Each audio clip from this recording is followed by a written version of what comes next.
Le tétanos demeure une maladie redoutable qui, une fois déclarée, nécessite un traitement difficile et onéreux. Sa prévention, par contre, est facile et découle en premier lieu du traitement correct des portes d'entrée possibles.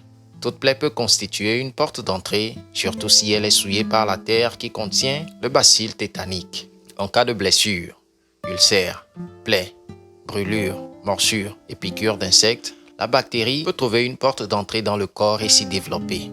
Si les conditions sont idéales pour la bactérie en question, c'est-à-dire que la plaie est sale et profonde, elle va produire une toxine qui va gagner le cerveau par le système nerveux. Voici alors comment se débarrasser de toute éventualité de tétanos, même en cas de blessure superficielle. 1. Le nettoyage soigneux. Laver la plaie et son pourtour avec de l'eau propre et du savon peut le désinfecter. À l'eau bouillie ou mieux avec un antiseptique, c'est-à-dire une eau oxygénée, eau de javel diluée, etc. Interdiction de tout pansement à base de terre ou de végétaux souillés, en particulier sur l'ombilic. Si la plaie paraît profonde, il est impératif de consulter un médecin, ce qui nous introduit au point 2.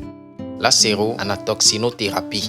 Il peut se faire injecter en 2 points différents. Il s'agit du sérum antitétanique et anatoxine, c'est-à-dire le vaccin.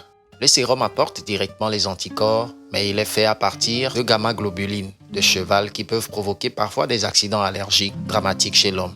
Il faut donc éviter de répéter des injections de sérum antitétanique chez un même malade. Le vaccin, anatoxine, quant à lui, va stimuler les défenses du sujet et le protéger beaucoup plus longtemps.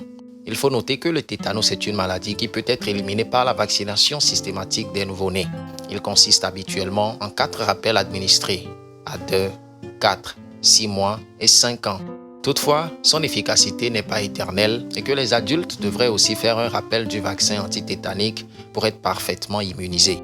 En somme toute, il est important de ne pas prendre des blessures à la légère, à moins que ce soit de simples égratignures.